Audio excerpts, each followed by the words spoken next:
5 દિવસ બાદ ગાંધીનગરના વિધાનસભાનો ઘેરાવ કરવામાં આવશે. સરકાર નિર્ણય નહીં લે તો જિલ્લામાં રહેલી આદિજાતિ કચેરીઓને પણ તાળાબંધી કરવામાં આવશે. આ વાત કહી છે વિદ્યાર્થી નેતા યુવરાજસિંહ જાડેજાએ.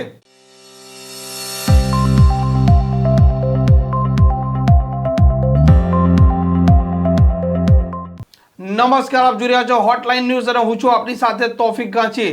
આદિવાસી સમાજના જે વિદ્યાર્થીઓ છે તેઓ પોસ્ટ મેટ્રિકમાં અભ્યાસ કરે છે તેમને સરકાર શિષ્યવૃત્તિ આપતી હોય છે.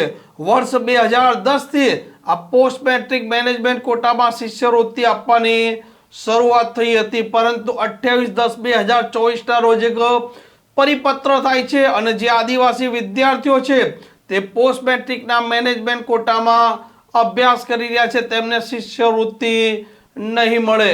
આ શિષ્યવૃત્તિમાં 75% રકમ કેન્દ્ર સરકાર આપે છે, જ્યારે 25% રકમ રાજ્ય સરકાર આપે છે. આ મામલો ગરમાયેલો છે અને થોડાક દિવસ પહેલા આદિવાસી વિદ્યાર્થીઓ નેતા પણ પહોંચ્યા હતા ગાંધીનગરની બિરસા મુંડા કચેરીમાં, અને ત્યાં પણ તેમણે દેખાવ કરી કહ્યું હતું કે આ નિર્ણય પરત લેવામાં આવે. આ મામલો હજી સુધી શાંત પડ્યો નથી અને આજે સૌરાષ્ટ્રના રાજકોટ પહોંચ્યા હતા વિદ્યાર્થી નેતા યુવરાજસિંહ જાડેજા અને તેમણે ચીમકી પણ આપી દીધી છે. 2010 થી આદિવાસી સમાજનું બાળક ભણી ગણીને આગળ વધી શકે એટલા માટે પોસ્ટ મેટ્રિક શિષ્યવૃત્તિ યોજના એ અત્યાર સુધી શરૂ હતી, જેમાં સરકારે 28/10/2024 ના રોજ એક પરિપત્ર કરી મેનેજમેન્ટ કોટાની જે શિષ્યવૃત્તિ હતી એ શિષ્યવૃત્તિ બંધ કરી દીધી છે.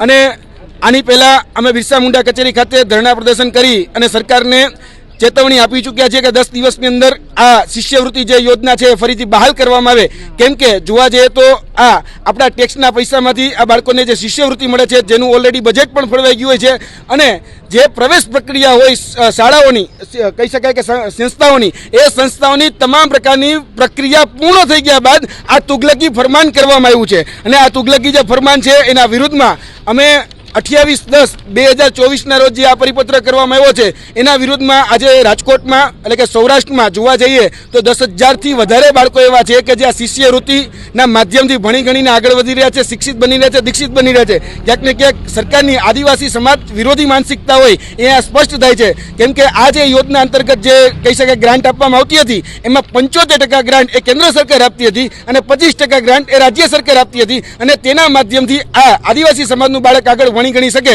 એટલા માટે પોસ્ટ મેટ્રિક શિષ્યવૃત્તિ યોજના 2010 થી શરૂ હતી, પરંતુ 28/10/2024 ના રોજ જે પરિપત્ર કરવામાં આવ્યો છે તેમાં મેનેજમેન્ટ કોટાની શિષ્યવૃત્તિ જે છે એ બંધ કરી દેવામાં આવી છે. અને આ પ્રવેશ પ્રક્રિયા પૂર્ણ થઈ ગયા બાદ નિર્ણય લેવામાં આવ્યો છે.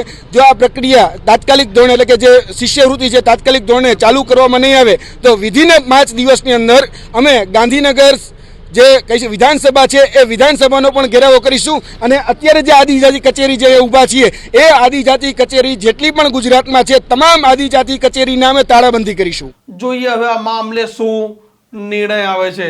આ પ્રકારના સમાચાર માટે હોટલાઇન ન્યૂઝની આ ચેનલને સબસ્ક્રાઇબ અને શેર કરવાનું ભૂલતા નહીં.